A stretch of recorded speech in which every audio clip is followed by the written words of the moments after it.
Happy Mushoku Mondays, everybody. Welcome back to yet another trek, the Mushoku Tensei Jobless Reincarnation novel series. We're on Volume 19, Chapter 6, and the war has begun. I don't know if it's ended yet. I'm not sure if it's going to end at this point, but we'll see. But my stomach has been turning the entire time. We had some interesting insight into Rudius and his thoughts of death, which I'm going to be honest, I'm going to be pretty critical of, and that's really just from my mindset, and I'm going to fully address the fact that it's just my mindset versus what Refugin is doing with Rudius, which is not saying that they're wrong, but we'll get there eventually. I'm sure that's going to be most of the Mushoku Monday. I mean, we can get into some other stuff. Sometimes something else pops up as I'm doing the go-through on Mushoku Mondays, and I find something else that I want to talk about, but that aside, greatly appreciate you guys' support, all your kind words, everybody that dropped by for the premiere. Hey, chat. Hopefully you guys behave yourselves this time around. It's been the last couple of Mushoku Mondays, bad chat. But still, I greatly appreciate you guys dropping by and all your kind words. And yes, as per usual, greatly appreciate everybody that supports the channel monetarily through Patreon, tips, links, super thanks, memberships. All that stuff helps out a lot, no matter how much. I greatly appreciate it. We had Matthew last week with a super, Noah with membership, Joshua with a 20, thank you so much, Noah with a 20, Sergio with a membership, Nicholas with a membership, and Rose Moist with a super. Thank you guys so much for that. I really appreciate it. But with that said, let's jump into Chapter 6, Preparations for War. It's kind of played out a lot like I thought, but I guess I wasn't really giving much credit to the other side. That was the interesting thing. When I was going through here, I'm like, yep, that's exactly what I thought. But I'm like, yeah, that makes sense that the other side can kind of get around it. Whatever you're kind of creating with magic, the other side can kind of do that too. So it kind of makes sense. The next day, Rudius went on a date with Zenoba to an open plain just north of Fort Coron. It was a likely site for the coming battle.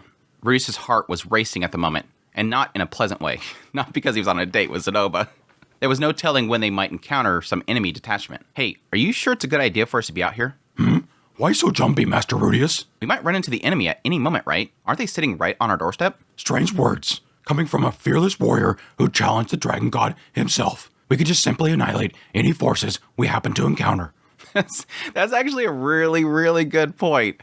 And I think I've made this argument several times whenever it came to the whole thing with Orsted. Is like, I was so critical of the fact that he was willing to go after Orsted on the call of the man god. And yes, it was for the fear of his family, but it was like that whole thing of like, yeah, but don't you realize that you're making a mistake there? It doesn't seem like that could really kind of resolve all of your issues. Like, there's so many issues at play there, and there's not even the guarantee that it will even help you save your family. There was all these issues that kind of came to my mind, but one of the issues was like, yes, he's technically going after an extremely powerful person that he has had first-hand experience with being destroyed by before, and seeing people like Rajerd being destroyed by. And it was like this whole thing of, yes, technically that kind of applies here, and I could see Zenoba picking that up. You went after Orsted, the dragon god, and now you're afraid of like some random platoon or something out here in the middle of nowhere? But I can still get that. Like, I could see going to the battlefield like area or the prospected battlefield beforehand and just having that anxiety building up of like, at any moment there's going to be somebody nearby. And yes, technically, as they point out, there's going to probably be a lot of scouts that are already checking out the area and seeing what your side is currently doing. And they could jump out and do a surprise attack. And you don't know how powerful they are. They could actually have somebody as powerful as the Dragon God out there. I doubt it, but somebody that, you know, as powerful as Ghislaine or something like that could be out there scouting ahead. And that's the danger there. But anyways, it is funny to kind of realize that you challenged Dragon God. Why are you afraid of some random scouts? Zenoba thought that he was a fearless warrior? That was the last thing that Rudius would call himself. Perhaps he was confusing himself for his lovely wife, Edis. Still, he had his magic armor version 2 on, so he can handle some random group of grunts. In any case, I highly doubt we'll stumble on their scouts here, close enough to be visible from Fort Coron. Don't you have that backwards? I feel like they get close enough to see the fort, if they want to bring back some useful information. A reasonable argument, but according to Garrick, the enemy already knows our exact numbers. 1 or 2 men may be monitoring our movements from the shadows, but surely not an entire scouting party. Good to hear, Zenoba, I guess. But would you mind telling me what we're doing out here in the first place? You gonna get down on one knee and confess your love for me? I'm terribly fond of you, Master Rudius. But I can't say that I have any romantic interest in men. But I understand such tastes are quite common among nobles of Asura, aren't they? Maybe, but my family seems to turn out nothing but womanizers. The Notos clan had a history of producing sons that loved busty women in particular, but that probably wasn't the rarest of the fetishes in general. Rudius wasn't an exception to this rule. He enjoyed breasts in all shapes and sizes, just like half of the other men in this world. So I'm guessing he's assuming that half the men of the world are attracted to all shapes and sizes. All Opie deserve love. That aside, allow me to explain. We believe this area is where the enemy forces will array themselves when they launch their attack in earnest. Oh yeah? A rolling field spread out before them, dotted with patches of tall wild grass and sizable boulders. There were dips and hills in the terrain, but overall, it sloped downward as you moved away from Fort Caron. The nearby river flowed from the south to the north, so you'd have to fight the current in order to make progress in water. They really had the fort placed in a perfect spot. Yeah, that's a very interesting thing, because they're going, again, north of Fort Caron, and the river is flowing this direction. It's got an uphill slope. Like, this is just a perfect placement for a fort. How do we know they're going to position themselves right here? Because this area is just close enough for the archer's volley to reach us. The fort looked pretty far away from here, but he had to take Zenoba's word for it. It sounded like those archers had impressive range. Of course, their guys would be shooting down from the ramparts, so the advantage was still theirs. This is an interesting thing. When I actually read this part, I got pretty much all the way through the battle before it kind of dawned on me. I'm like, remember back when we had the whole situation with Rudius in Volume 7 with Sarah? They were really pointing out the idea that archers are kind of rare because there's so many things. Yes, one, you're limited by arrows, but additionally, you just have so much more capability with other arts. And so it seemed kind of odd to even see somebody that was an archer, but it made sense for her story. And so right here, it's like, okay, this is sort of leaning to the idea that at least with armies, they are going to focus on having archers. You would think they would just focus on swordsmen and mages specifically. But if I remember correctly, it does have some point where they're throwing down their bows to do something else. So I'm kind of wondering if it's one of those things where they just have them have a bow and arrow and be able to use it decently so that when they're coming up there, they can at least fire. And then once they get to the fort, that's when they go to their attack normally. So still, it was really interesting to kind of see right here how prevalent they had archers, at least on the enemy side. On their side, on the Fort Caron side, they didn't have many. That was the interesting part. Of course, their guys would be shooting down from the ramparts, so the advantage was still theirs. Accordingly, I would like to alter the terrain here to make it impossible for them to properly array their troops. Ah, okay, now I get it. And here's where I get to the part where I just kind of start resculpturing everything. If they made the terrain difficult to traverse, the enemy would be forced to deploy further from the fort. That would leave the enemy taking archer fire without being able to return it. Also, making it difficult for them to move forward would make it easier for them to pick them off from above. All in all, it was a smart preemptive move. Well then, Master Rudius, have at it, if you please. Sure thing. What kind of terrain can I get for you today? Please place your order. A mountain would be lovely, or perhaps a valley. Okay, one valley coming up. All right, just some terraforming, casual terraforming. Ryu spent most of the day reshaping the terrain. He opened a number of yawning trenches in the ground, each 10 meters deep, 5 long, and 20 wide, before covering it with a thin lid of soil, producing a simple pitfall trap. Now, here was a part where I was kind of curious. I mean, yeah, I guess from this point right here, I agree with Rudius. I'm like, yeah, that's a good move. But then, yes, based on what I know, what comes up, there is a side of me that's like, I think you should have made them bigger. Like, just make these massive gaps so that they can't even go across it. That was kind of my whole point with the idea of just creating a massive wall. But again, they could use earth magic to burrow through it. But if you make like a massive, deep, and very, very long area of a gap, of a fall, it would make it much more difficult, I would think, to kind of fill that in. I guess they could create earth magic to make a bridge. They do end up throwing down bridges and whatnot, but still interesting. The trenches were too huge to be easily filled, and they were close together. If the enemy planned to hit them with catapults, they'd have a hell of a time getting close. They were also too steep to climb, so they'd be useless as defensive positions. Yeah, that technically is the other side of it. If you're creating these trenches, they can technically use it for cover, but no, it's too difficult to back out. Ruse also whipped up a stone wall, enclosing the natural rivers that surrounded the fort, and created an extra moat on the outside for more layered protection. This would make it tough for the enemy to see what they were up to from a distance. Even if they managed to push past the pitfalls, they'd face difficulty getting at the fort itself. It was a solid day of work, but he had been very thorough. Phew, okay, I think that's an improvement. My thanks, Master Rudius. Your work is as superb as ever. Maybe we can relax a little bit now? Oh, I wouldn't say that. I imagine that you could destroy our fort from the far side of these traps, could you not? True enough. It was true. He could see the fort from there, which meant that it was within effective range. Then, it seems prudent to assume the other mages could attack us from that range as well. Reese didn't actually know what kind of range your average magician had with their spells, but any high-ranked magician could manage it for sure. It was possible the man god had a range to send a king or saint tier mage their way. Alternatively, our opponent might put their mages to work filling your traps. It was a lot of work, but they were also just a bunch of holes. They might be dealt with almost instantly if the other army had Earth mages. I guess it already kind of notes there that it could happen, and that technically goes to credit to Zenoba. This isn't simple like strategies that he knows for war. He actually has like this could happen, so put this in effect, and they could do this in order to counter that.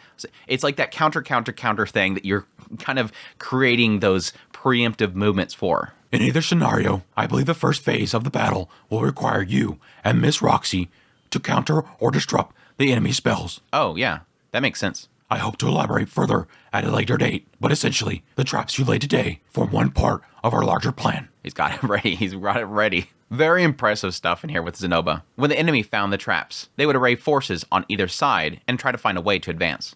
Basically, they could either use their mages to alter the terrain, which Rudeus could counter, or push through with a massive human wave, which archers could pick off. It was a solid strategy that would be difficult to overwhelm. It made Rudeus feel more confident about their chances. He's finally starting to get a little bit happier about this whole situation. I mean, he was getting a lot more happier when he's seen, like, how big this place is and where it was actually positioned. But again, it's one of those things of, like, when you think about it, it's like, I was getting all excited, too, with the previous chapters, and this idea of, like, okay, this is a really good place. This is you could not ask for a better fort that they would have to be at. This actually could happen. Even with their measly amount of people against such a massive force, it's a good position.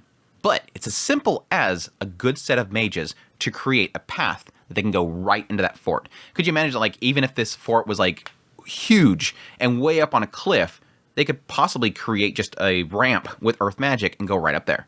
Like, magic in this setting just changes everything. And I think that's the most fascinating thing. I know this is a dumb thing for me to be fascinated with, but just stick with me. This is Andrew. I do this. I have a habit of doing this thing where I'm like, yeah, with this situation, I'm going, Zenoba's got all this strategy, and I'm trying to think ahead with him going, yeah, this is a cool spot. We can definitely, like, shoot down at them or whatever. But it's that whole aspect of, despite the fact that you might have some sort of knowledge of how military works and positioning and forts and defensives and all that kind of stuff, it's just all thrown out the window the moment you add magic. The magic element is added, and it suddenly just says, the possibilities are endless. How do you counter all the possibilities that come with magic? It's really cool, and I love it. The next 3 days passed uneventfully. Magic Armor version 1 was delivered to the fort, and Rudeus pieced it together. It was fundamentally designed for close-range combat, though, so he probably wouldn't equip it unless the enemy made their way into the fort walls. He didn't want to use it for now because it burned too much mana. There was a chance that he might be fighting one of the great 7 powers after this. Rudeus spent most of his time reinforcing the fort under Zenoba's direction. Sealed holes, strengthened walls, nothing that required much mana, so Rudeus was happy to help out. During this time, Roxy gave magic lessons to the troops. Not just the combat mages, but ordinary foot soldiers as well. Even if they learned a basic spell or two, it might save their life in a pinch. That was interesting because, yeah, from what I remember with when Roxy was a court magician, I think what they specifically, yeah, they were talking about in the last chapter, this idea that she was creating this curriculum around them for their training. It was all pretty much based on that, and previously, it seemed like it was all focused on counter magic, the idea of being able to counter magics. And I think that was a lot to do with, like, her using a spell and them learning how to deflect it or stop it or avoid it, possibly. But it didn't really give much of a sense of her, like, training mages themselves. So this is kind of a cool thing where she's helping the combat mages to improve themselves and give them ideas for spells and whatnot. And even later on, even drawing circles for them to pour mana into. But even for the ordinary troops, like people that aren't mages, it does technically make sense that they could possibly learn an incantation that they can use on the field. So maybe if maybe they're injured, they can't move, or their enemy is afar and they need to shoot something at them, they can just use a simple spell to attack them, even if they don't have much mana to even cast much stuff. It is a really cool thing there. Having as many tools in your tool set, no matter how useless you might see it being or how inexperienced you are, could actually help you in a pinch. Perhaps because of her reputation as a former court magician, Roxy seemed pretty popular with the garrison in general. The troops treated her with obvious respect. On the other hand, Rudeus felt like people were starting to avoid him. Not like they were hostile, but rather intimidated. It was probably because he transformed the terrain in a single day. Every time he strolled to the fort, soldiers would jump out of his way. He still got polite answers to questions, but it was rare for anyone to speak to him first. Yeah, verse here, yes, I could totally see them, cozying up to Roxy very quickly. They're familiar with her. She's done something that has improved them in the past. So she's done things to help them in the past, and thus whatever they've been currently training for many years is something that she handed off to them. So there's a respect there. But yes, obviously because she's also cute. She's also cute. She's very powerful. She's already it's kind of one of those things where she's already established that she is what she is. as a court magician, yeah, that's proof that she was capable as she was. But yes, with Rudius, it obviously makes sense that if he's out there and they're looking over if they're looking over the edge and they're looking down there and all of a sudden you're seeing like, it's like, who the hell is this guy? Get away from him. It's like a different fear than what everybody else had with like at the university and stuff like that, with him taking down an immortal demon king. It was kind of depressing, especially since Roxy and Zenobia had already earned their trust. Maybe they just had better social skills than him. He could be more aggressive with talking, but he wasn't sure that would help out this time. This is an oddity here, but I do find this comment very interesting, because if you think about it, yes, Roxy is a very powerful mage. Zenobia is a blessed child and somebody that has killed before just by twisting a neck and it just pops off. These two are already established with this group as being powerful. Now, with Rudius, he's powerful too. So yes, him, reorganizing and train, Roxy probably could have helped him out with some of that. Now, she wouldn't have the mana capacity to do it very long, but she could do it too. And there's a lot of mages that are probably there that can alter some terrain a little bit as well with earth magic. So what's the difference here? I think it is an aspect of him not being able to get around that stigma and that fear. And I think it is in how you present yourself that you can change the minds of people to not fear you because you have power by reassuring them with kindness or a smile. I think a lot of this has to do with, yes, his social skills. He sucks at sort of diffusing that fear that somebody might have of him. It is a very interesting thing for it to throw in here, and I think that was for a purpose. Refugian through Rudius is trying to show this idea that he just doesn't know how to, I guess, socially approach people so they don't have that fear. Like a reassurance in how he speaks and how he presents himself. So it's cool. He wasn't here to make friends, so it wasn't the end of the world, but it was a downer. I would argue here, though, I think if you have amount of respect, even though you are feared, it's okay, but you do technically need to be able to trust those around you. So not so much that you need to be their best friends, but you should at least do something in order to at least have communication with people. That way, when you do get to the battlefield, you know who to talk to. You know who to work with. You understand them better. You can't fight at the sight of somebody that you've never met. You can, but not very well, as if you knew them. While the people weren't too friendly, the food was delicious. While Pax's ties to the King Dragon Realm wasn't getting Chiron's support and soldiers, they supplied materials. For the most part, that came in food supplies. Sanakia rice was a staple of the King Dragon Realm's diet. The flavor was a bit different from the Aisha rice that they developed in Shiraya. To put it bluntly, it wasn't quite as good. Aisha had been experimenting to improve their homegrown variety according to Reese's taste, so it made sense. Yeah, like I used to bring up the Aisha rice. The Aisha rice is much better, but hey, it works. I like how he insults it right here, and then right afterwards he goes, yeah, I'm tempted to enlist as a soldier of Chiron so I can eating rice every single day. But that would mean having Pax as a boss. Yeah, don't give in to it, Rudius. Don't give in to the temptation there. Which again, that all makes sense because when they went to the King Dragon Realm, there was rice fields. There is a heavy implied, and I was talking about it way back then, there's heavy implying of possibly some sort of influence from Japan to at least the King Dragon Realm. Now, it could be completely coincidence that they have rice there, but it was like a culmination of what Nanahoshi did there and the rice fields. But I obviously was kind of struggling over where I would place the influence. And I think at first I was saying, oh, it might have been Nanahoshi told them how to raise rice fields. I don't think that was the case because they would have to be around for a long time before Nanahoshi got there. To cultivate that quickly doesn't make much sense. But yeah, it does technically make sense that there's probably some sort of influence in the King Dragon Realm, possibly from Japan, possibly somebody else that popped into there previously, or possibly, again, we're still talking about Nanahoshi's love interest possibly being in the world as well. Could possibly be the king of the King Dragon Realm, came there prior to them. It's already kind of established this idea that they sort of did show up at different times. Now, I did argue the idea that when Rudius first came there, he came as a soul with Nanahoshi's body. She was placed in that orb. Rudius was born there, lived for a little bit, and then suddenly the displacement incident happened. That's when her body was finally formed or allowed to be transferred to that world. The displacement incident happened. But it could have been this other individual, her love interest, came there possibly way earlier than that, since there's a time difference here already. There's a time difference here, and he could be the king of King Dragon Realm.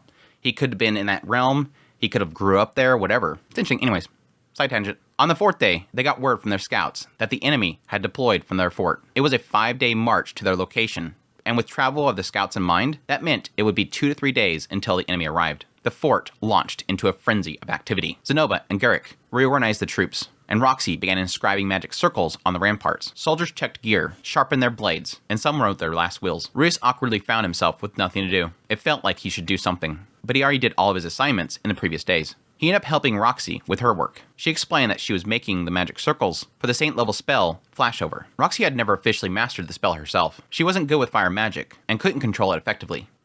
I don't think they've ever mentioned before that Roxy was not good with fire magic. So that's interesting. It does make sense because she does use water magic, but as he kind of mentions later on, yes, technically fire has like specific uses, and it's not very good for labyrinths, which, where was Roxy always going? Labyrinths. It is kind of one of the cool things where you don't really realize it until later on, and it's kind of semi-pointed out, and you're like, oh, this all kind of connects. Yes, technically, Roxy spent a lot of time dungeon diving into labyrinths. And why was that? She was looking for this love interest. And so it makes sense that what they've established so far is two things that don't really work well in labyrinths. Earth magic, because you might cause structural issues with the place that you're in. And yes, fire magic, because fire magic burns all of your oxygen. So it makes sense that she hasn't really used much fire magic. But I did kind of wonder if there's a possibility that, what if, similar to Sylphie, what if fire magic is an opposition spell for Roxy? Because they mentioned with Sylphie that she got burnt, and thus she has an opposition, her opposition school is fire. And so it's like the idea that certain people, based on their living experiences, will be harder to get into certain magics because of that. I mean, it was pointing out the dwarves and how they don't do well with water magic because floods coming into the mountains and whatnot. So I'm curious, it doesn't really specifically say that, so I don't think that's going to be the case. I think it's just that she doesn't use fire magic often because she did so much labyrinth diving, and that was like her main source of what she did a lot of. She had, however, memorized the design for its magic circle. Instead of using the circle itself, she planned to have a group of combat mages source the mana. That's a really cool thought there. I never really kind of considered that. And they may have mentioned this before, but yeah, they've talked about before where with magic circles, it wasn't really used often because it's really just for like fortifications and whatnot, for defenses for a fort or whatever, because you have to draw it first, and then it can't go anywhere, and then you pour mana into it and it does something. It's not something like you would do if you're going out, adventuring, and suddenly you just stop and go, oh, there's a bad monster. Hold on, guys, keep him busy for me. And you're drawing this magic circle just to pour mana into it. No, you focus on incantations and being able to use it without something there with you.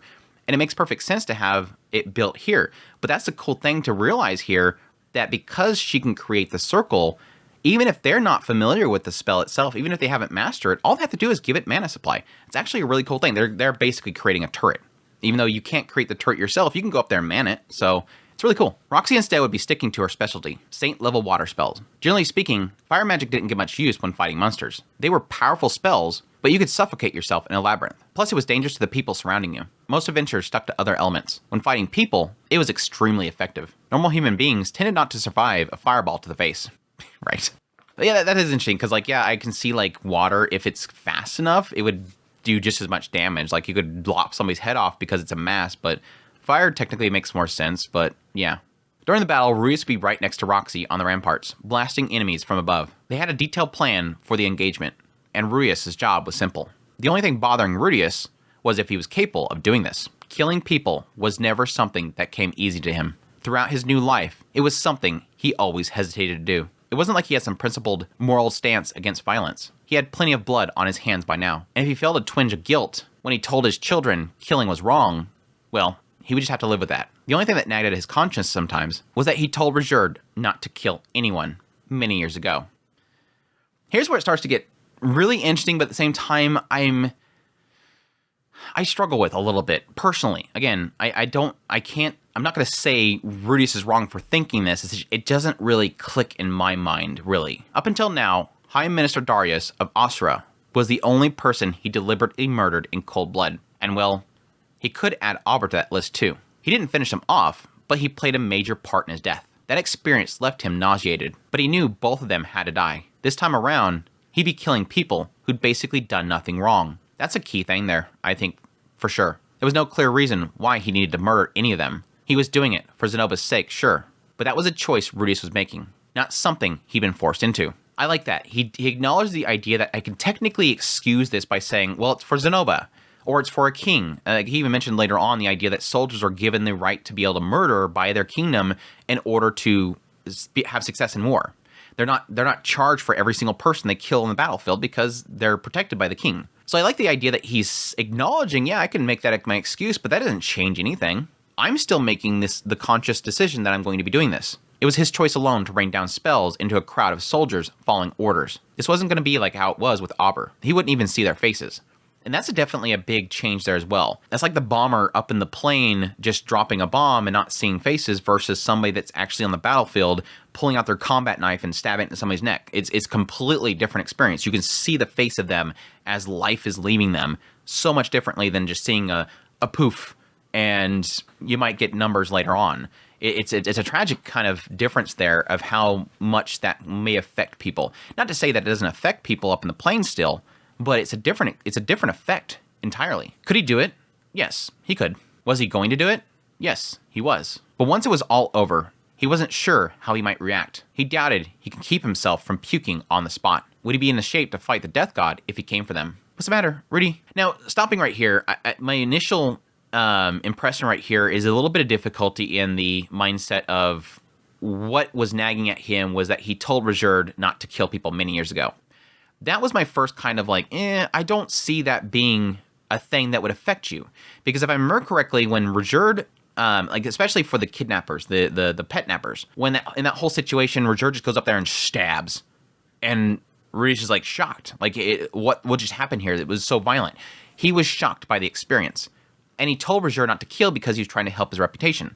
Now I can see the only morally thing that's going to be affecting him in that argument is that I told him not to do it, and now I'm not going to do it. So he's speaking right there on a consciousness moment. Like, this isn't moral stance. This isn't personal feelings. In the element of something that would affect his conscience, it's going to be strictly in the fact that he told Rajerd not to do it, and now he's going to be doing it. So he's basically being a hypocrite in that regard. So that part right there, when it comes to reason why he wouldn't do it, doesn't make sense to me. But it does make sense to why he'd probably feel bad for doing it, because he told Rajerd no, and he's going to do it instead. So we'll continue before I get more into my thoughts on his thoughts of killing. What's the matter, Rudy? Roxy looked up at him curiously. A little blotch of ink was on her cheek. She seemed weirdly nonchalant about the whole ordeal in comparison. She spent most of her life as an adventurer, so this is probably her first war too. Reese realized he didn't even know if she'd killed someone before. Well, Roxy, I was wondering. He wondered how you'd even phrase the question. Oh, I see. Goodness. What am I going to do with you? Well, there's a room in the fort that seems to be unoccupied, so let's head there. Huh? Men tend to vent their passions rather vigorously on the eve of battle, from what I understand. I'd like to be capable of standing up tomorrow, but I prefer that you turn to me instead of... Oh, wait, no. Sorry. That's not what I was going to ask. Oh, really? Oh, you need to bang. Okay, hold on a second. I make sure that I can walk tomorrow. Sex wasn't the only thing that he thought about, though Roxy seemed a little disappointed. She's like, oh, I thought you wanted to use me. He'd oblige if she wanted to, but no. He had priorities. He had to ask. Roxy, have you ever killed someone before? Yes, I have. This didn't shock me at all. I mean, Rudius was kind of alluding to it earlier in the idea that she's been an adventurer for a long time. So, obviously, I mean, yeah, my mind immediately goes to, you're going to run into some shady characters. I mean, Rudius in his travels ran into plenty of shady characters. And it makes sense that, yes, if you're going to go for a quest or something like that, you're going to, with all of her travels, she's going to run into bandits at least. And with bandits, yeah, there's going to be a lot of danger there. It is more sad, and yes, it makes sense to the world, what the reasoning was of what was exactly coming after her. And again, it technically makes a lot of sense. Her response came instantly, and it startled him. Roxy had killed someone? His Roxy? The woman who made friends with half the fort? There's nothing unusual about that, really. I was an adventurer for many years, remember? Oh, how did it happen? Let's see. The first time was in my early years as an adventurer on the Demon Continent. Someone thought I was a child and tried to take advantage of me. We got into a fight, and it turned violent quickly. Reeves figured that she may have hit him with a spell stronger than expected. That is his assumption there, and it does technically make sense. I mean, we got into a fight, and it turned violent quickly. Nothing there really implies the idea that she wasn't intending it to go bad, but it went bad. But I can see that as well. I mean, that makes sense to a first-time killing. And the idea that, yes, she probably would have tried to stop them without killing them because she doesn't want to take a life, but it went too far. Were there any others? A few, yes. While I was traveling on my own, I had to fight off kidnappers quite a few times back in those days, actually. Given my size, I suppose they took me for an easy target. I soon disabused them of that motion. Yeah, Roxy being as cute and small as she is, I can totally see her being attacked quite often. Yeah, the idea of being small is not just the idea that, oh, it's a child. We can kidnap that child, or we can take advantage of that child, or, yes, that advantage of that child because it's an easy target. I'm not so much thinking kidnapping for money or anything like that, but I can see it just being for servitude or, yes, other reasons. So it's kind of one of those sad things about Roxy and her travels and her time being an adventurer is that initially a lot of the notion surrounding Roxy's time being an adventurer was how often she was seen as a child for the sake of getting groups. The idea that nobody took her seriously because of her looking like a child. And that's a difficulty thing there as well, is nobody treating her like an adult, even though, yeah, she's, 20, 30 years old, in technically the terms of the world itself. But yeah, oddly enough, none of that really kind of jumped in my head at the time, is that, yes, that's a lot to do with people wanting to harm her or kidnap her just based on her looking like an easy target. That wasn't really surprising. They lived in a violent world. Some people didn't have the option of keeping their hands nice and clean. And another one of those moments where Rudius understands bandits, even though he doesn't agree with it. Yeah. You seem really calm about the situation, but you've never been to war before, right? That's right. However, I've come very close to death on multiple occasions. We should be at a safe distance from the enemy this time, and we have the option of fleeing if the battle turns against us. I'm not overly concerned. Wait, you want to run away if we start losing? If things seem hopeless, certainly. I'll carry you away from here if I have to. The whole reason I came along was to protect you, remember? It's like, that's not even a thing that Rudius even has in his mind. Like, oh wait, yeah, we can run away, can't we? Which makes sense. Again, if they have this fort set up the way it is, it's got a nice fortification. It's a very nice spot. If it gets to the point where they're starting to surround and get in there into the fort itself, boom, run the opposite direction. While they're busy, run for it. And yes, technically that was the whole reason that all the other wives entrusted her with that role. You're going to protect him. With brush still in hand, Roxy flexed for Rudius like a bodybuilder. Her forearms looked more squishy than stout, but the gesture was oddly reassuring. Rudy, are you afraid of killing people? Yeah, it scares me. Why is that? Honestly, don't know. Roxy nodded thoughtfully and wiped the sweat from her brow. Ink smudge on her forehead. By the end, she's going to have all this ink all over her. Maybe she had dripped some of it on her robe when she was doing that silly pose. Well, you've always seemed a bit timid, I suppose. I still remember how terrified you were to get on that horse for the first time. 15 years ago, he was afraid of leaving his house. It sure brought back some memories. It wasn't the horse, though. It wasn't the horse. You still think it's the horse. You're afraid to get on the horse. What is about your fear that you don't understand? Try describing it to me in detail, please. Instructor Roxy made her appearance again. She put the glasses on. When I try to kill someone, I sort of stop myself at the last moment. I see. And why do you think that might be? If he knew, he wouldn't be having this conversation. Still, he didn't want to give up just because nothing came to mind. He thought back to the first time he had trouble killing people, and why. When I traveled across the Demon Continent as a child, I started consciously modifying my magic to make it less lethal. I was really trying hard not to kill anyone by accident. It started to come back to him. He originally reduced the power of his stone cannon to help Edis gain more experience in combat. Later he took up tinkering with his spells even further, making them non-lethal to humans. Their group of Reserved had a strict policy when it came to murder. My party back then had this rule about not killing people, and I was the leader, so I felt like I had to set a good example. I kept that up for so long that I guess it just became second nature. Basically, he had given himself the fear of killing. When you're strictly forbidden from doing something as a child, the very thought of it became terrifying. Often you'll carry that trauma with you into your adult years. The details were less different this time, but the principle was the same. Yeah, he's sort of acknowledging it there that, yes, you can have that kind of drilled into your head as a child, which, yes, technically for me is my previous life was when I was technically a child, but it's sort of the same principle in his new life because, as I've argued before, he was a man-child back there, so he never really kind of grew up, and so you could say that he gets that normal childhood experience of growing up in this new world, and during that time in this new world, he was setting this as his sort of principle. Now, I don't agree with him. And again, this is me saying I don't personally, but at the same time, I acknowledge that this is what Refugin is doing with Rudius. This is what Rudius thinks is the problem, and he has this block. Now, I can argue that it could be that Rudius thinks that's the block, and thus that's the conclusion he's coming to, and it might not actually be the true block. And it could come into later on, suddenly he realized there's a different block. But this is what Rudius is going for, and this is what he's assuming is the block. Me personally, I don't see that being the case. Now, I do agree that there's different ways that you can come to the conclusion of why you don't kill. If you're extremely religious, and you don't like the idea of taking a life because in your religion, it is sinful for you to take the life of another person. So you can get morality from religion. That's one method. Your morality can come from just social obligations. Society itself deems it bad, so you don't do it. Or you're going to be extremely heavily punished. A lot of societies have extreme punishments for murder or killing. Thus, you have that fear of it because you don't want to get punished. And because the society itself doesn't accept it, you can see that other people will perceive you as a bad person, and you don't want that. Me, it comes down to simply, yes, I do have quite a bit of it is from beliefs in religion and the idea that it is wrong. And I think that goes along with society itself. In being in the United States, a lot of our beliefs and whatnot, our society is kind of built around that. And then, yes, there's another side of it. Because I don't think these things would stop me. Like, if I got super angry at somebody, I don't think in the moment I'd be going, my gosh, I'm going to take down this person, and I don't care what society thinks, or I don't care what my beliefs thinks. Me, personally, I think whenever I have had that thought, or had that fear of having to do something like that, even if it is in defense, my fear comes out in the idea of snuffing out a life. That's the thing that terrifies me. Whenever it comes to any scenario that I play in my head, or even when I see footage of something happening that's tragic, or maybe it's like a body cam footage, or something happens.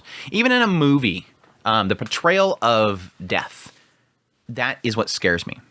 And I think that's something that over time is just when those different experiences, even when the passing of my own father, is those moments where you realize there's like this loss of life.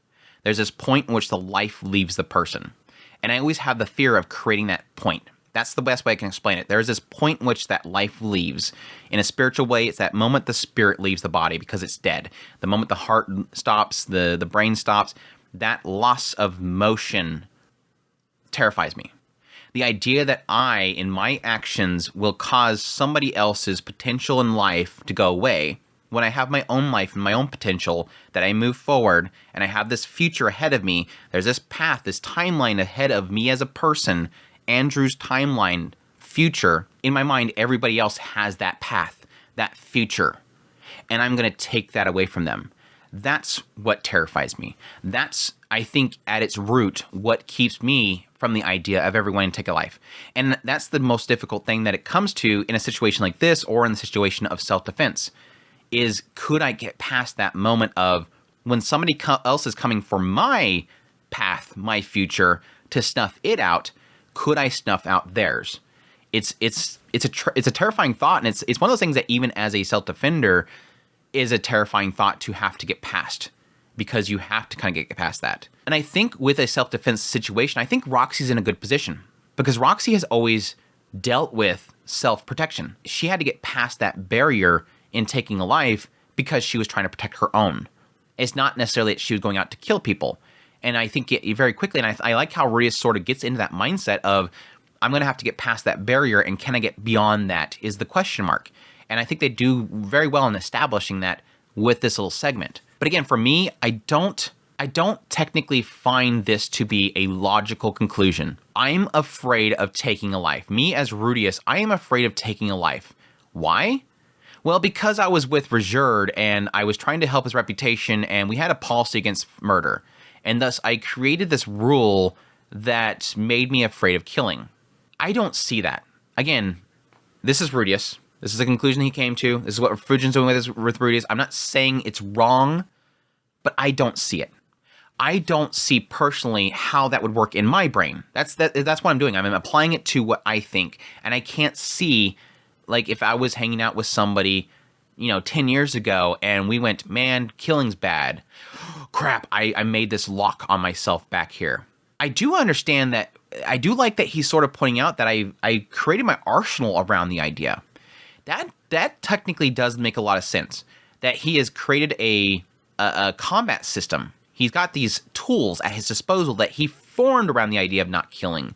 But it's still an oddity here to be afraid of killing because you made this rule back here with your party. That doesn't make sense to me. That doesn't connect with me personally. But it is also still interesting that he is still bringing up at this point, I've only technically killed in cold blood 2 people.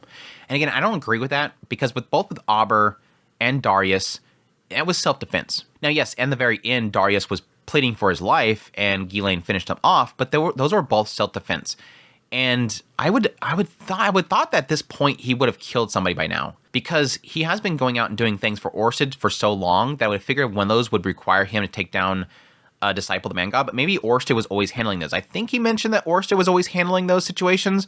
I could be misremembering, but I figured during that time with those missions that he would have done something that would involve killing somebody. But he has mentioned several times before that his actions may have led to death. I mean, it's the whole bandits on Begaret. I raised these hills, they had to have died. But I didn't see it, and I didn't directly attack them. They were pursuing us into those walls.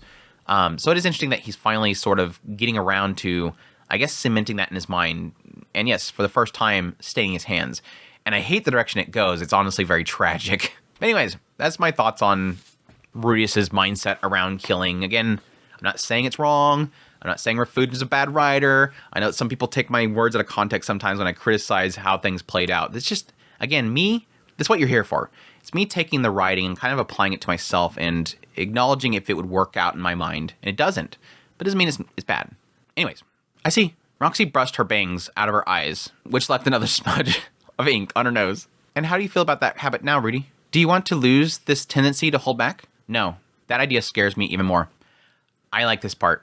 This is the part that I really do like. It's the idea that I have this block. Do I want to lose it? As much as I was making my whole comments about whether it worked in my mind or not, that's still the key thing there. Can you break past that, and would you want to? And I like that he's saying right here, in this world, he was a person with incredible power, enough to kill most people with a flick of his fingers. He was capable of killing everyone who annoyed or inconvenienced him, and then kill anyone who tried to punish him for doing so. Without this reflex, he could easily turn into that callous, vicious murderer from the future. I like that part. That wasn't the kind of person he wanted to be. It just wasn't. I like this part. And again, that goes to what I was talking about earlier, even with the idea of self-defense and that fear of that if you did take a life, would that make it easier to do it in the future? And that's even like a fear that I have in even the idea of becoming a soldier, going to the military and whatnot. That's a true statement there. Getting past that lock and that break that happens. And that's something that my heart breaks for those that are in the military, because they've possibly experienced this, that break, and how people fear you because you've broken past. That's the other part of it. Society itself fearing you and even having laws and penalties against you because you've gone past that. Because of your experience and because of your capabilities, you're more harshly treated. A lot of that stuff is heartbreaking. Then I don't think you have a problem. Roxy smiled at him. He didn't? He felt like this was going to keep causing him major headaches, though. Now, I could argue that you're not responsible for the deaths that you caused in this battle, since you're only acting on Prince Denoba's orders, but I get the sense that that would only upset you. In context of war, soldiers were sanctioned to commit murder by their country. All responsibilities lay with their army and the nation that controlled it. In that sense, the killing he committed on this battlefield wouldn't count as murder. Pax was the one responsible for his actions. But of course, that was little but a convenient excuse. Again, I like that acknowledgement there. That doesn't change that you still fling that. And I do think that some people might be able to get by with that mindset. Like, that might be enough for some people. But I think that would be, this is just me talking just without much experience and no knowledge of this, but I would assume that's really in somebody that has a very collective mind. I think some people think collectively. That I can think that some people that do think collectively a lot could get around that issue. If you can't bring yourself to cast any spells when the enemy arrives, I'll fight in your place. You can stand by me and carry me to safety if I run out of mana. Sounds like a better plan than you carrying me, at least. Exactly. With a big smile, Roxy reached out for a new pot of ink, before grimacing as she spotted a patch of ink on her sleeve. Rudy, is there ink on my face? Oh yeah, I think your forehead might just start casting spells at any moment. She began to rub a handkerchief vigorously over her face. While it didn't spit out a fireball, her skin turned rather red. Where is it? Your cheek, your forehead, and the tip of your nose. Wipe it off for me. If I'm seen like this, my marriage prospects will be ruined. You know, I could have sworn that you were already married. A cute little moment. As she kept her eyes closed, he washed her face off. After planting a kiss on her cheek, their eyes met. I'll be done with this magic circle soon, all right? We can, continue this later. Sounds good to me. Yeah, cute. Cute. Afterwards, they met in a private room and vented off some passion. He still wasn't sure if he'd be used in this war, but he had Roxy with him, so he knew he'd be all right either way.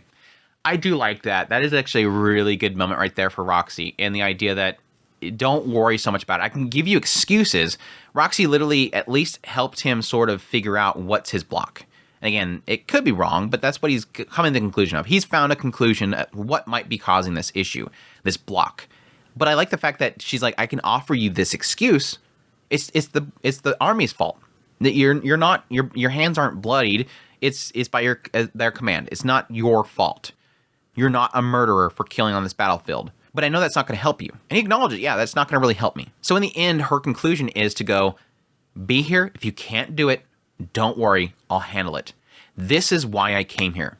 One, to get you the hell out of here if things go bad. Fix you if you go down the depressed route. But additionally, I will be your weapon. You just stand there and carry me off when I'm all depleted.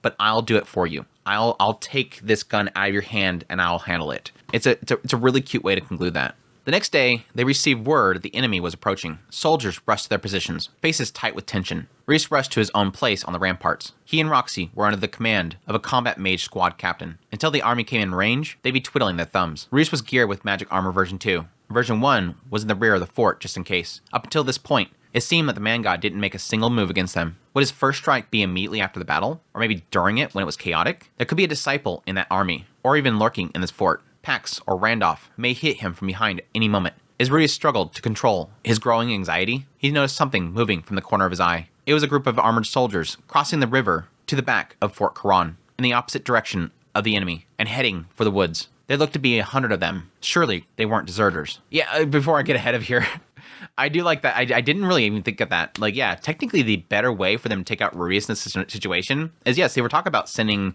Randolph as after he depleted all of his magic, trying to defend the fort. Randolph comes in and finishes him off. But yeah, it could technically just be a soldier nearby him as he's casting his spells right in the back.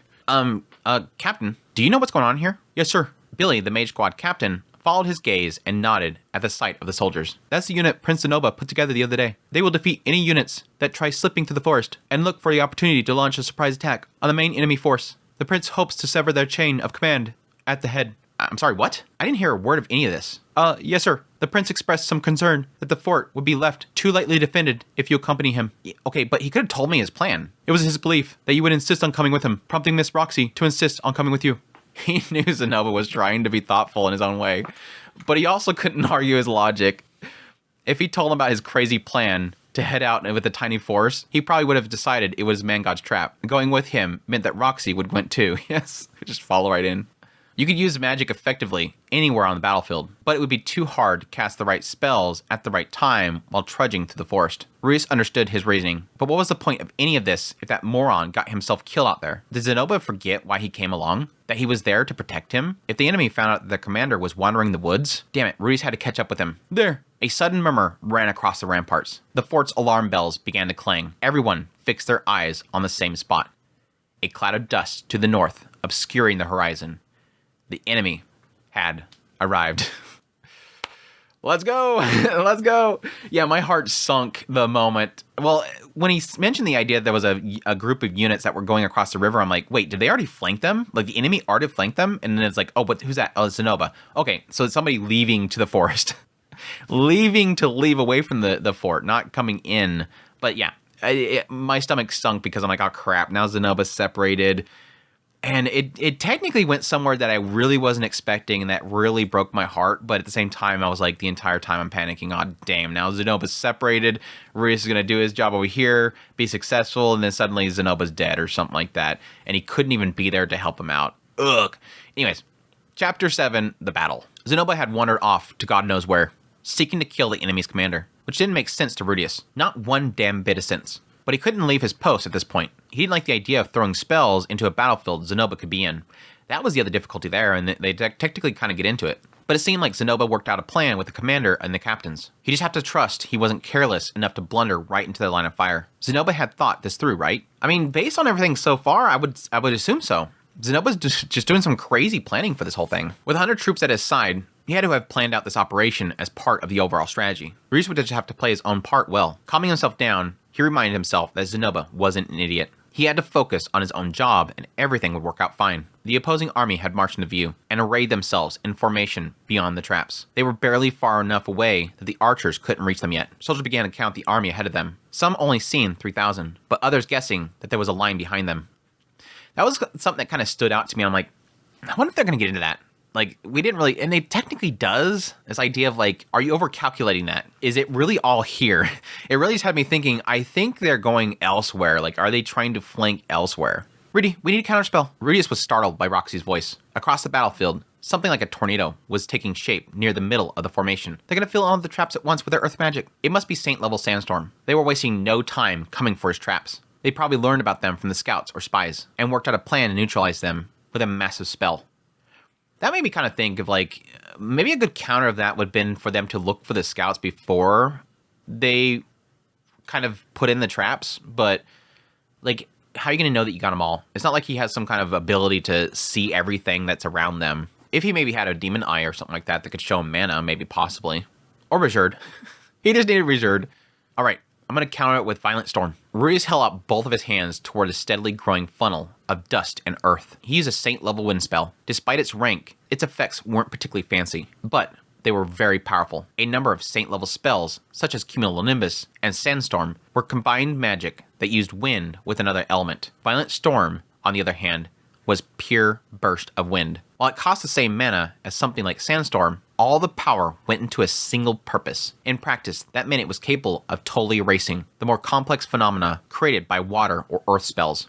It was also devastatingly effective against flying monsters of all kind. Still, other spells were better choices if your enemy was on the ground. The wind would lose some of its force at longer range as it pushed past trees and obstacles. There was a theory that pure wind magic was developed as a way to counter other elemental spells, just like how this one worked on the battlefield. That was only in theory though, and Rudius wasn't sure he believed it.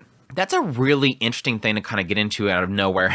It's like one of those moments where it's like, should we really be talking about this right now? Like, there's a war going on. He does technically, I think he says that, yes, he's doing stuff to kind of calm his mind and whatnot later on. But it's like, yeah, this is a random lore drop right here that, yes, apparently there's a theory that they created wind magic in order to counter elemental spells, which technically makes sense. That is like a force. The wind itself is a force. Now, yes, fire is a force. An explosion create a shockwave or whatever. There is still force that come with a thing, and yes, technically with like an earth magic, it's a solid objects going towards something. But that makes sense that there could be a possibility that wind magic can be used to just simply get rid of other magics.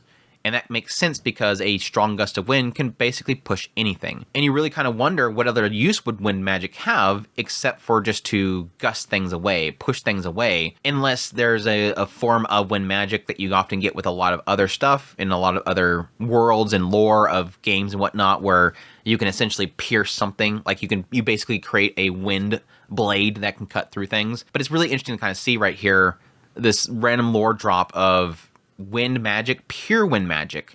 Unlike these other ones where it's combining elements, pure wind magic, you're putting all the mana into one element, can overcome these other ones that are sort of split into two different properties. It makes sense. It's really cool. Random world mechanic developments in the middle of a battle. While Violent Storm might lose some of its power as it traveled, it was strong enough to rip out massive trees by the roots if given enough mana. And again, that fall off of power only happened when it moved across the ground. In the air, it wasn't an issue at all. The spell could easily have been designed to bring down flying dragons. Though, to keep their massive bodies in air, dragons may use a bit of wind magic themselves. Look at these fat things. They probably use magic for themselves. I think they've hinted at that before. I don't remember. I think they've hinted at that before. On another note, some claim that the overuse of spells like this could make you bald. The theory was that the sharp gusts of wind would eventually pull out your hair from the roots. It sounded plausible to Rudius, given the toupee-toting principal at the university was a king-tier wind mage. Refugian just loves that joke. Refugian, or Rudius through Refugian really likes that joke. He just loves his toupee principal. It's such a Japanese joke. Rudius felt that he had conned himself. By the time he finished running through all the trivia in his mind, his heart rate had returned to normal, and his spell had blown apart the enemy dust tornado. The soldiers around him broke out in a spontaneous cheer. They didn't like you up until now they all like you, dude. Still, it didn't deal any meaningful damage to the army itself. They were still pretty far from them, but you'd expect a blast strong enough to break a Saint tier spell would have some major effects on the ground too. Maybe because he aimed it directly at the tornado, or maybe the mana from their spells had interacted somehow. Rudy, they're trying it again. Huh? Really? While puzzled at first, Rudius realized that they may not know about his mana capacity. Most would run dry, keeping up casting Saint-level magic. For the size of their army, they probably had 10 times the mages. Their hope would be to constantly cast it until the fort mages ran out before them. Did that mean there was no disciple of the man god on the enemy's side? That's actually a pretty interesting conclusion that he's already making there. And it's sort of like flagging the later part, but it's like, yeah, that technically makes sense. If they knew Rudius was up there, why would they waste their time? Anyone working for the man god would know about Rudius. Surely they wouldn't let their mages waste their mana like that. No, he couldn't keep jumping to conclusions. They could have gotten advice from the man god, but that didn't mean that their commander would always listen. Yes, technically he's always kind of telling him, you should do this. Yeah, here's a little bit of advice. But it doesn't mean Rudius didn't take his advice many times. For now, I'm going to keep countering their spells until they give up. Does that sound like a plan? Yes, of course. Are you all right on mana? Yeah, I'll be fine. The captain seemed a bit awestruck at this point, or maybe terrified. Well, Rudius' mana capacity was probably the single most reliable thing about him. If these people wanted to make him fire off 10 Saint tier spells, he could handle it no problem. In the end, the enemy mages casted their sandstorm another 5 times, but he countered it every single time. It was a shame that he couldn't use Disturb Magic to save him some mana, but that wasn't an option at this range. I thought about that the entire time, like, yeah, that sucks that you can't just go Disturb Magic and just mess with them. I don't think he's actually stated how much of a range that he has on that yet. I know that there was a distance between him and Orsted when he used Disturb Magic several times, but yeah, I'd be curious what the actual range on it is. After the 6th attempt failed, the enemy forces seemed to pause their attacks. They may have run out of mages capable of Saint tier magic. It was also a possibility their magic circle had faded away, or they realized that they weren't getting anywhere with the strategy. Reese looked over to the mage squad captain. Do you think they'll try to charge? Hard to say. It didn't seem likely they'd send troops into a field of pitfalls. The best option would be to withdraw. Realizing early you misjudged your enemy, retreating, gather more info. That seemed like it was a smart move. Yeah. but typically doesn't work that way in war. It's often in a lot of cases just keep pushing, keep pushing, keep pushing. Looks like they're going for it. The enemy line began to move. They were rippling slowly forward, almost like they were dragging something heavy. Well, that figured. The commanders of the army probably hashed out all sorts of tactical options and contingency plans before showing up. They'd expend valuable food and resources to come this far, and they had their troops' morale to consider too. They probably couldn't back off after one exchange of spells. They probably also thought that the other side had depleted their mana as well, allowing them to cross the pitfall zone without too many casualties. All of that kind of makes sense to me. If we're depleted, they have to be depleted. At a bellowed command, the archers stepped forward and readied their bows. At the second command, they sent down a volley of arrows onto the enemy. It was a modest barrage. They only had 50 or so archers. Again, there's that note, like, of how many soldiers they have, that's a crazy amount. If you think about it, that's 10% of their units, but still, that's not much. And again, they could be swordsmen and whatnot that have taken up the bow just for this situation. It was a modest barrage. They only had 50 archers or so, and there was a few thousand soldiers moving towards them. The effects would be obviously minimal. A few moments later, they heard some sounds of trumpets from below, causing the enemy forces to advance at a more rapid pace. Soldiers began to tumble into the traps here and there, while others laid crude bridges across the trenches or went around them. They were making steady progress forward. From the look of things, they interpreted the volley of arrows as a sign they didn't have mages capable of casting offensive spells. That technically makes sense. I found that kind of curious. Now, I was wondering when he said earlier it seemed like they were pulling something. I wonder if that was the platforms to put over the trenches themselves, or if it was possibly going to be them pulling, like, yeah, technically catapults, or maybe even pulling magic circles. That would have been interesting too. Combat mages ready. The soldier mages, numbering 20, readied their stabs. 8 of them stepped forward to the edge of the ramparts. Another 8 behind them. The last 4 positioned themselves in front of Roxy's magic circle. Don't get jumpy. Hold until we draw them further in. The mages tightened the grip of their stabs. Roxy closed her eyes in concentration. Not wanting to be left out, Rudy pulled... I'm sorry, this is such a dorkiest thing out of nowhere here. Not wanting to be left out, Rudy just balled his hands into fists and stared intently at the enemy. He's like, well, okay, they're getting ready. Okay, they got the magic circle going. Okay, Roxy's looking like she's concentrating. I could totally see this. Rudy's, you're a dork.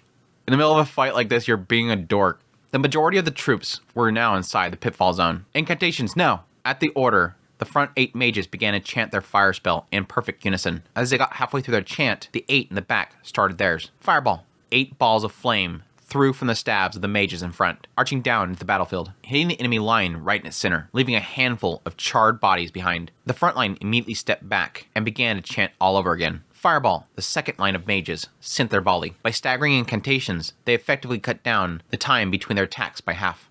But that was kind of cool, like just taking turns, going back and forth. The fireballs flew steadily, but as the second volley began, they were answered by a huge flurry of water balls from the enemy. While they couldn't reach the top of the fort, they were reducing the fireballs to a steam. Apparently they hadn't wasted all their mages' mana on the earlier exchanges.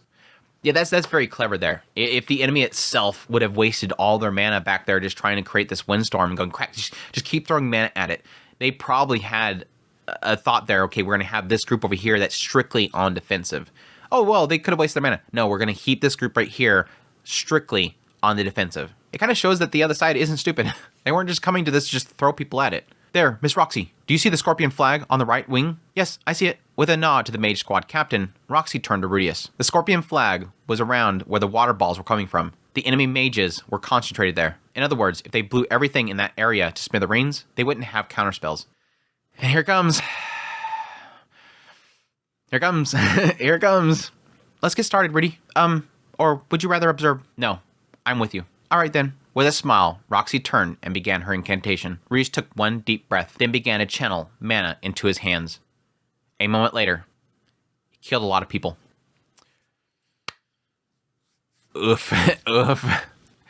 So yeah, this is, again, I don't agree with his mindset in how he felt like he was at fault with situations like Darius and with Auber.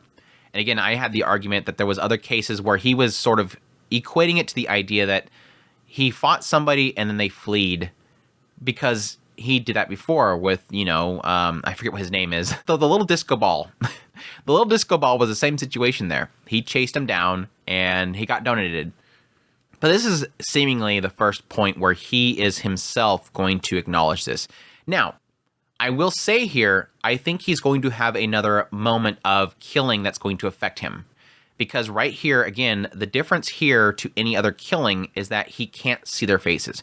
He's dropping something on it. He can't see it directly. Again, it's the bomber mentality. He's up here. He's dropping the bombs. He doesn't see who's dying. He just maybe get a report later on. He doesn't see the faces of who he kills.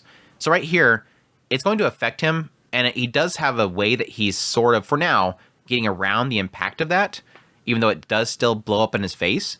But I think at some later point, he's still going to have that moment where he has to stab something directly into somebody and see their face as they die. And I think that's going to be another point in which he's going to get affected by this again. But yeah, for sure, I think Roxy being there, pull him through it. And it's really an aspect of like, okay, I can do this without you.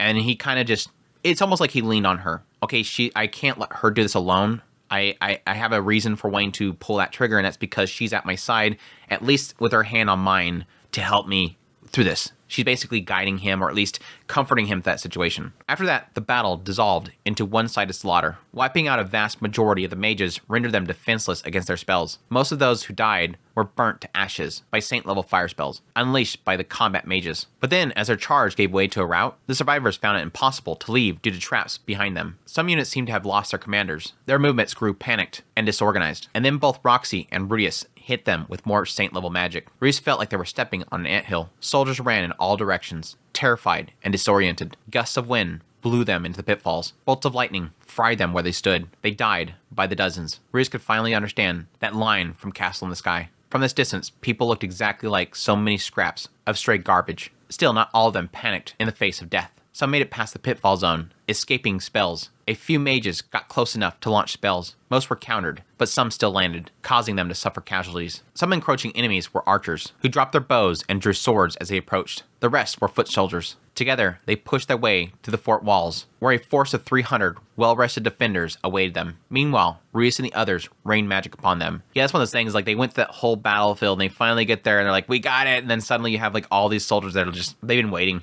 Like, we're good. We haven't been running that whole long distance and getting blasted at or whatever. We're ready to go.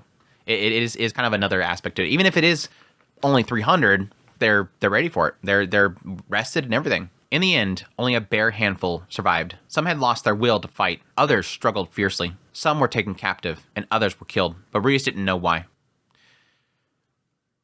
That kind of stood out to me.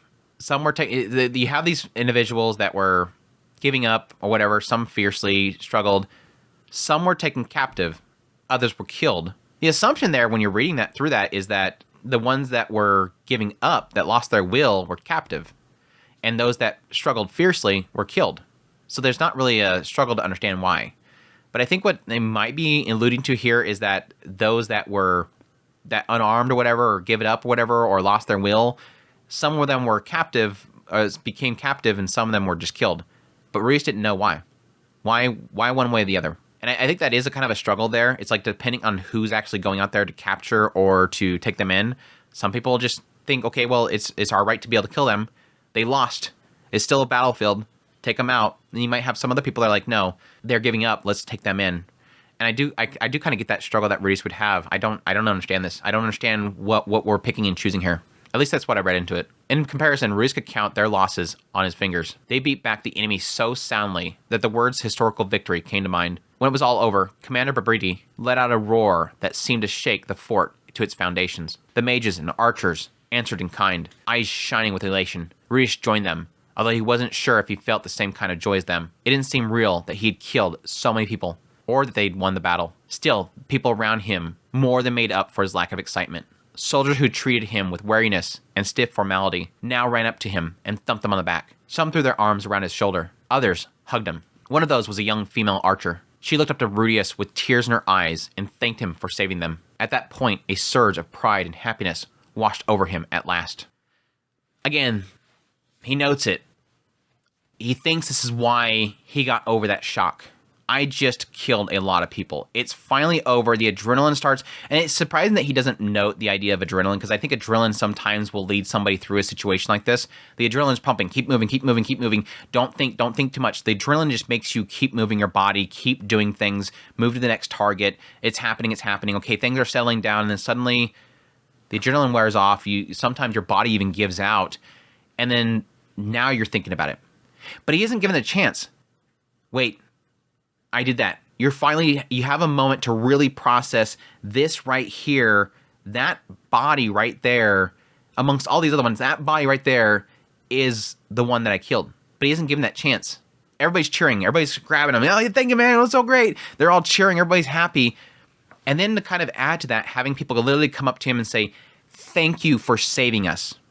We came here the last, I don't know how many months, we've been sitting here waiting for our death. It was just, when are they going to show up to kill us? They're a massive group of 5,000. When are they going to come here and wipe us out? And then Rudeus shows up, and he saved us. Him being here, and Roxy being here, and Zenoba being here, we're saved. We made it. The reinforcements did arrive, and they saved us. Thank you so much. You saved our lives. We're alive because of you. It doesn't necessarily get into it here, but that is an interesting mindset to have there. Because you took lives, you saved lives. And I think when Rudeus earlier was thinking about that, he's like, yes, I'm doing this because I'm ordered to, because I'm helping out Zenoba. I'm going to take the lives for their sake. And yes, in war, you're allowed to murder because it's on their hands, not yours, but it doesn't help it.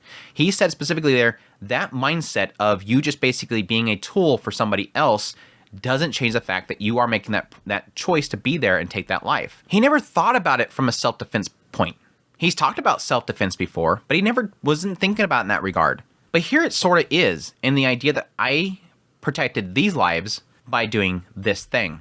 I had to take lives in exchange for saving lives. And it does, I think, kind of help it there. But it really comes in a surge of pride that everybody is cheering for him. Thank you so much. That surge of pride and happiness that these people are really like me being here. They're happy for me. They thank me. Okay, that helps it. That fixes it. It kind of overwhelms that desire to really get into a slump. And then it blows up in his face later. It blows up in his face later. Finally, Roxy threw herself into his arms and kissed him on the lips. This wasn't the sort of thing Roxy ever did in public, so she must have been fired up too. Of massive forwardness. They received a mixture of cheers and good-natured whistles from the soldiers as they embraced. Rudeus was happy in this moment. Truly happy. Not solely because a charming woman had thrown herself at him. There was some group psychology at work too. The sheer delirium around him had overwhelmed his brain completely. Not a bad feeling, really. It kept him from thinking about all the people that he just murdered with a snap of his fingers. That was something worth celebrating. No reason to think too hard about the ugly details, right? When he looked back on this day, all he had to think about was, hey, that wasn't too bad for my first time. Guess it wasn't a big deal after all. That's terrifying. That way of thinking there is terrifying. I think in a situation like that, it got him through it. I'm not going to argue that technically makes sense that he can get away from literally falling into a state of massive depression because he's just trying to brush it off. Don't think too hard about it. Don't dwell in it. Just move forward. But it is kind of a really nasty way of saying it. I'm sorry. It's a really nasty way of saying it. But yeah, that's where he's actually getting that idea of like, it's a group psychology. Everybody's celebrating, so you get kind of warped up into it. It's like the mob mentality, because normally you wouldn't be able to do something violent to this thing or this person, but suddenly when you have a group of people that all have in the same mindset, we don't like this thing, that mob mentality happens and you do things that you wouldn't normally do. And it's sort of working the same way here. He's pushing past it by just becoming part of the mob. Everybody's happy. I should be happy too. Let's all be happy. Maybe that was how you had to live in a world like this. He didn't have to keep judging everything that happened here by the moral standards of his first life. I don't agree with this. I don't agree with this at all. He has expressed several times that this is a rough world. And I think a lot of that has to do with the inclusion of magic and, yes, not the same political systems and social society norms. It's like the whole idea of the forced servitude. The existence of it there is because they don't have the same progress in society as we do in this world. But I think the concept of murder still has to be present, right? Now, granted, Edis did it perfectly fine. She wasn't shocked by it when Rijerd killed. Now, Rijerd seemed perfectly fine, but he was from a battlefield. I think if you had Rudius go into a city and just stab a person in the throat, he would get arrested, right? So he's acting like I can't live in this world by judging by what the moral standards of my first life. What's the moral standards? Not taking a life? Taking a life is bad? I would assume it's bad in this world too. That seems to be like a globally accepted thing that you don't kill people. Now, yes, criminals have gotten past that, but that still doesn't take away from the fact that most people will agree, don't do that. If two bandits are standing side by side, and he's more closer to than this one stranger bandit, he'd probably not want stranger bandit to kill his friend. Why? Because it's not great. I don't want to lose this person. It's often put in an idea that socially you don't want to lose those around you, and thus it's not accepted. Again, if he were to kill in the Magic City Shariah, I'm sure somebody would be pretty mad about it. It's not accepted in that world either. So it's a very weird statement for him to make. He's sort of saying moral standards of this life is not the same as the moral standards of my first life. So it's a weird statement to make. It's really weird statement to make. I don't know, maybe I'm off base. Maybe the world itself accepts killing, and it's just for some reason society's not killing each other. But again, going back to the whole situation with Rijerd, I think him establishing that with Rijerd made perfect sense to me. Don't get me wrong. He was essentially establishing with Rijerd, if you don't want people to fear you, you need to stop killing. Well, nobody will see it, but I see it. People still see it. And if they discover that you did it, even though you try to hide it, it still comes badly to you. Rijerd was okay with killing people because a person pushed a kid. That's not right. You're not going to improve your image by just killing everything willy-nilly. People are going to say, that's the guy that kills people. He's killed before. And again, right there, it's establishing this is a mindset in this world too. I think that establishment there was a pure sake of not creating that fear. He didn't have to drag some arbitrary rule around like a ball and chain. He could kill when he needed to and hold back when he didn't. One battle wasn't going to turn him into a bloodthirsty maniac. He had more self-control than that. Now, this was obviously expected, but I do like this as a self-relief. He has this like, okay, good. I'm not going to turn into a maniac. I still have this switch that can flip. Like, I'm not going to just start killing willy-nilly. I understand that those around me I don't want to harm. That is a good mindset for him to have, or at least that relief that might be pouring over him right now, because that was the fear that he had. I don't want to break past that barrier and realize that I can't distinguish what's good or bad, which is odd for him to say after literally saying earlier that I don't need to bring those thought process from my previous life over here. But it is interesting, though. It is still very interesting that he's got this realization that I'm not going to turn evil because of this. Prince Zenoba has returned. Reese was startled out of his thoughts. Once the battle had begun, he had forgotten about Zenoba and his unit. I was very happy about this. Like, yay, Zenoba's back. He rushed down into the fort, taking the stairs as quickly as he could, but he froze in astonishment when he reached the bottom. A crowd of soldiers had formed around a group of roughly 10 people. They were covered in twigs, leaves, dirt, and soot. Their hair was slick with blood and sweat. One of them, an imposing man clad in bulky armor, called out cheerfully at the sight of Rudius. Greetings, Master Rudius. Who was he supposed to be? Seriously, Rudius didn't recognize him at first. His hair was crusty with dried blood, and his armor covered in gashes. Also, his glasses were smudged, where he'd wipe off some sort of red liquid. Zenoba? Yeah, it was definitely Zenoba, even if he looked like someone else. Rudius realized that he still needed to chew him out for disappearing without warning. Approaching Zenoba, the crowd parted in front of him. What the hell? Rudius cut off mid-sentence, noticing a person lying at Zenoba's feet. He was covered in mud as well, wrapped in the magic net that Rudius gave Zenoba. Thanks to your splendid efforts, our surprise attack went off perfectly. Behold, we have captured the enemy's commander. Wow. Glancing around, the soldiers were cheering, no longer looking to Zenoba with wariness or uncertainty. Their eyes now shone with admiration. But there was only 10 at his side.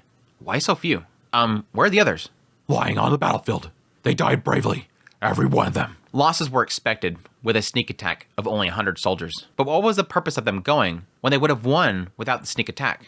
So, this guy's worth the loss of 90 soldiers, right? Unquestionably, he's a member of the Bista royal family. With him as our hostage, it should be simple to negotiate a conclusion to this war. That made sense. If he was that valuable, then Zenoba made the right call. Beating back one enemy's advance didn't mean he won the war, but Zenoba's raid turned a tactical victory into a huge strategic one. From that angle, maybe the lives of 90 soldiers were a small price to pay. But Rudius couldn't understand why he was falling for that line of thought. They knocked the hell out of that army. They must have lost 1,000 troops, maybe even 2 or 3. If they had someone with a functional brain in charge, they would quit trying to invade. Or maybe he was overestimating their victory a little. Maybe all the troops they'd seen only amounted to a few thousand, and a majority of the enemy force retreated. If they really did have more soldiers waiting in the rear, maybe they had only taken out 500.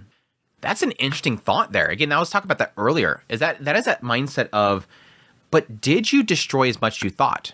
That idea that you possibly getting so tunnel visioned as to what you're firing at, that you didn't see that most of them just kind of scattered. Maybe a lot of them got away and you didn't take out as many as you thought you did. Or they didn't send forward as much as you thought they sent forward. I think earlier when they were mentioning the idea that they were trying to count them, they seen only 3,000. And some were saying that's just the front line. There's probably some in the back line. Rudius did mention this idea that in some cases you can count the squads by the flags. So like there's a certain amount, like 30 is designated to one flag. That is a squadron and they'll have a captain for that squadron. That is a mindset there that you could technically get a good count if that was true.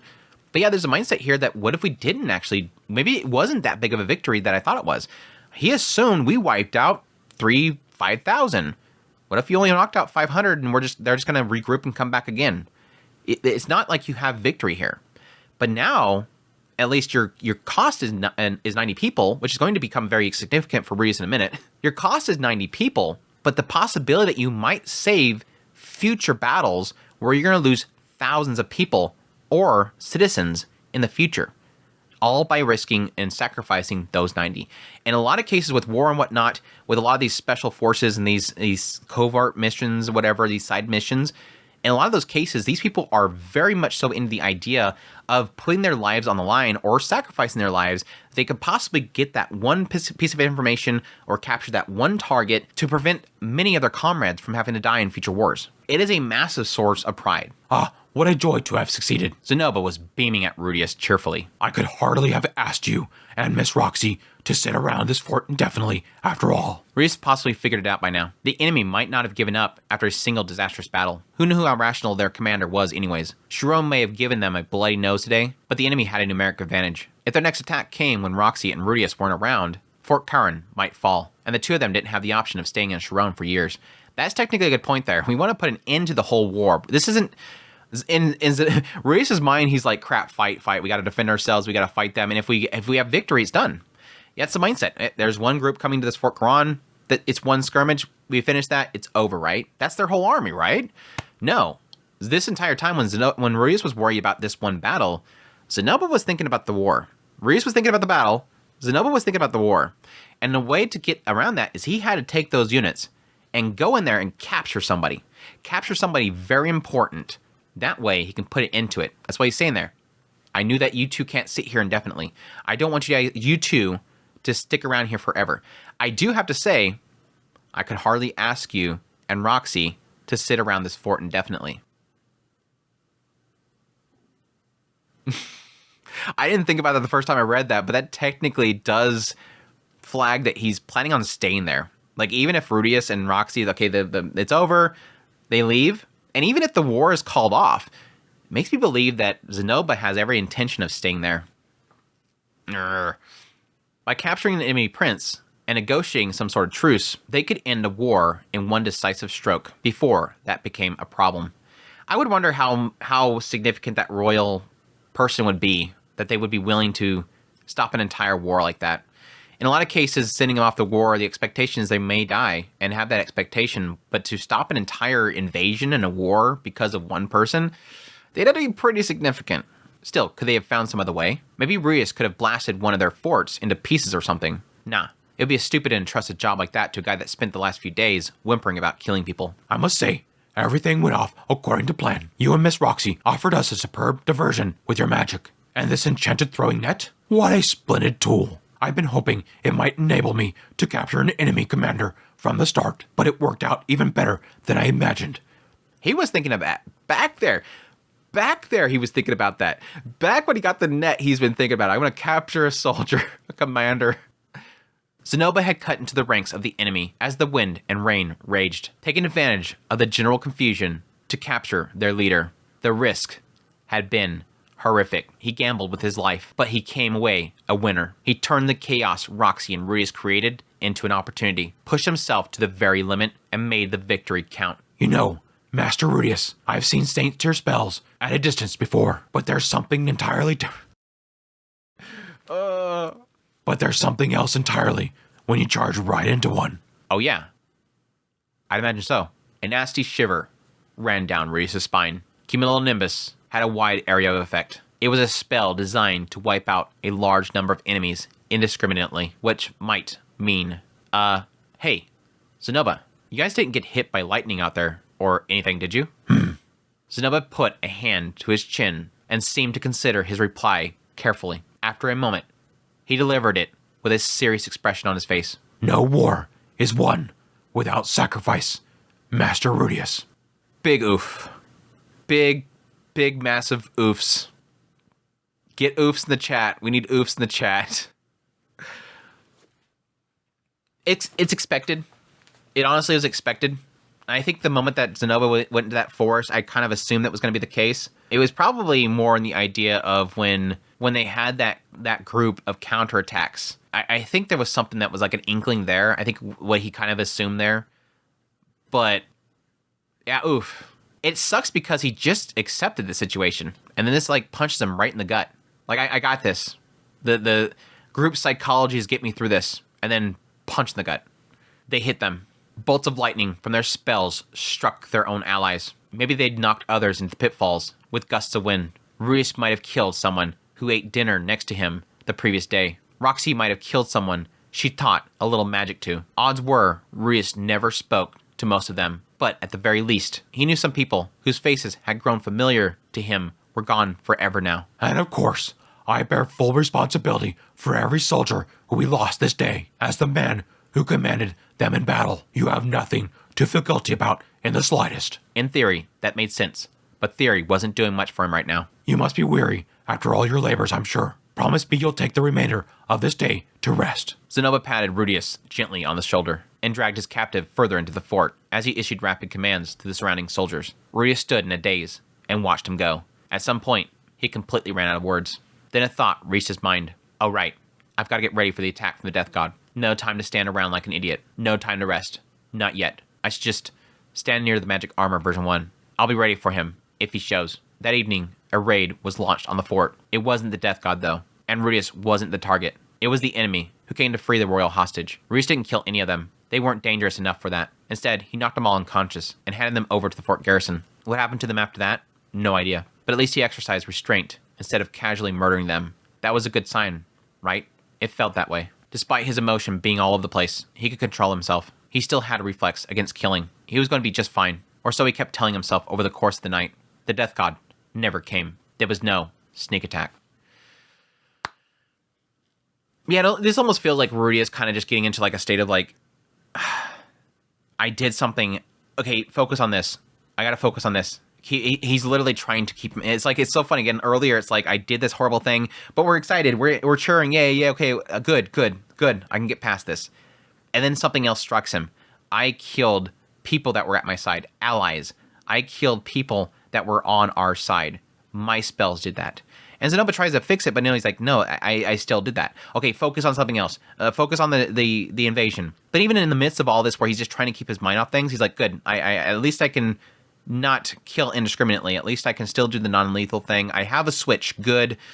Things still kind of suck. He's like, I like how it's almost wrote here, because it almost feels like it's Rudius trying to keep his mind off it. Look at this. The next day, Rudius questioned the hostage after getting approval from Zenoba. He was in fact a royal from Sharon's rival to the north. He didn't recognize the name Man-God, and claimed no one was going around the kingdom claiming suspiciously accurate predictions or prophecies. When Rudius asked him how they gathered an army of 5,000 so quickly after a coup, he said it hadn't happened quickly. They had been looking for the chance to invade for several years. All that pointed to one conclusion. The kingdom to the north was clean. There was no ally of the Man-God running things up there. The Man-God might have manipulated events to get them to invade, but Reese felt confident this guy wasn't a disciple at least. He was your typical puffed up, clueless commanding officer, nothing more. Yeah, I was about to kind of correct it when I read this. I'm like, yeah, but he still could have built it up in preparation for it. This isn't a thing of like, well, because they were already planning on this, it can't be the Man-God. No, he could have actually helped them build up that process, because it seems like they were building up this for some time. But again, for it to trigger now and happen now, that's the oddity. And it could just be happenstance that the Man-God probably could have known that, well, if I send him over there and get that to happen, it's going to make them come. Like these guys, the Man-God might know these guys are planning that. Or again, the Man-God could be talking to somebody like Geese, and Geese is like, yeah, this country over here, I know them. They're waiting to attack. So if we do cause something here, they're probably going to invade. The Death God didn't come for Rudius. The invaders were simply invaders. Nothing was turning out the way he had anticipated. For the first time in a while, Reese felt like he was jumping at a lot of shadows. He was starting to think that he misunderstood the whole situation on a very fundamental level. Maybe there was no trap. Hell, maybe the Man-God wasn't involved in any of it. He refused to let his guard down even so, half convinced that it was pointless. He forced himself to stay alert and ready for anything. And then, 10 days later, the ground shifted from underneath them. And that is chapter 7. I'm almost really mad that I'm not going into chapter 8, because that's kind of a very ominous ending to that, but I have to cut it off somewhere every single time. What are we at right now? Yeah, this is one of those really bad situations where I feel like if I stop now, it's going to be a shorter Mushoku Monday than normal, but if I go for another chapter, it's going to be more than a usual Mushoku Monday, and I haven't even started chapter 8 because I figured I was going to talk a lot about the whole death thing and all that stuff, so I'm going to cut it off here. We'll conclude it here. I think it's a good stopping point, too, because we just got over a really nasty heal. And I don't know how much the next issue that might come up is going to be, because obviously he's already implying here that something's going to happen. I do like the fact that he is right here sort of acknowledging that, okay, everything's sort of pointing that the Man-God might not be involved, which I think is kind of a goofy move to make here, because he's going, well, this guy at least is not a disciple. Like, he's convinced that this guy probably is just a rando idiot. But at the same time, he does at least still have an inkling here that somebody could still be pushing from the back, because I think that's important. Because what he's doing is going, okay, things aren't working the way that I think it is. The Death God hasn't showed up. All of my thinking about what was going to happen for this trap has not happened. Well, that doesn't mean it still can't happen. I like that he at least acknowledges, okay, I'm not seeing things playing out the way I'm thinking it's going to play out, but I'm going to keep my guard up. And that's important. Because, again, to Rudius' mindset, again, he doesn't have the mindset that I have, that we got a whole chapter talking about Geese talking to the Man-God. Rudius doesn't know that. So Rudius and Orsted is still thinking the mindset of the Man-God isn't about creating, like, elaborate traps. So he constantly looks for what's the obvious. Oh, when we go into the throne room, obviously he's going to send the Death God after me. Okay, that didn't work out. Okay, what's the next step? And that's when Roxy points out, well, next step would be that we go to this fort and we're going to be outnumbered. That's a good opportunity for them to kill us. All right, that seemed to be the obvious one. Okay, that doesn't happen. Okay, what's the next step? Always constantly, I think is an important thing, always constantly be looking at the next step. What is the opportunity next? And that's like a really bad mindset to get into, because it's going to be paranoia all the time, but that's sort of what he signed up for when he came here. And it is odd to have him sort of go, crap, things didn't play out that way. The plan that he assumed was going to be that we're going to get attacked after the fight. Nothing's playing out the way that I thought was going to play out. He never showed up. So maybe this isn't the man god. Maybe I overthought this. Maybe I thought wrong. But don't feel like that's a failure. I mean, the way that he says this, it almost feels like a failure. And it's like, but you succeeded.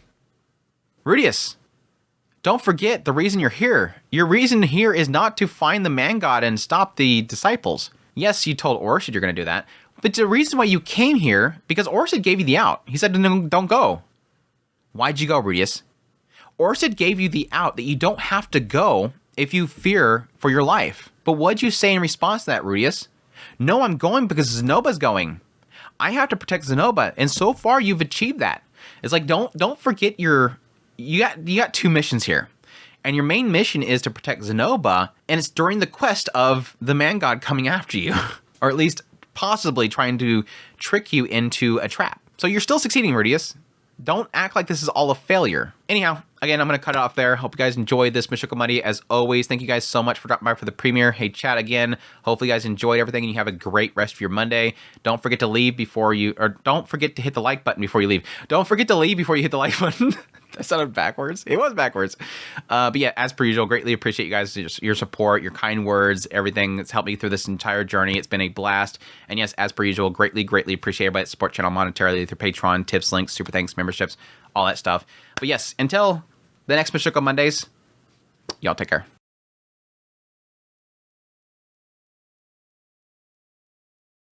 Zenoba patted Rudius gently on the shoulder. Soldier? You must be weary after all your labors, I'm sure. Promise me you'll take the remainder of the day of rest. Promise me that you'll take you and Miss Roxy offered us a superb division. You and Roxy offered us a superb. You and Roxy. Again, it kind of shows that the other side isn't stupid. After the sixth attempt failed, the enemy forces seemed to pause their attacks. The captain seemed a bit awkward. By the time he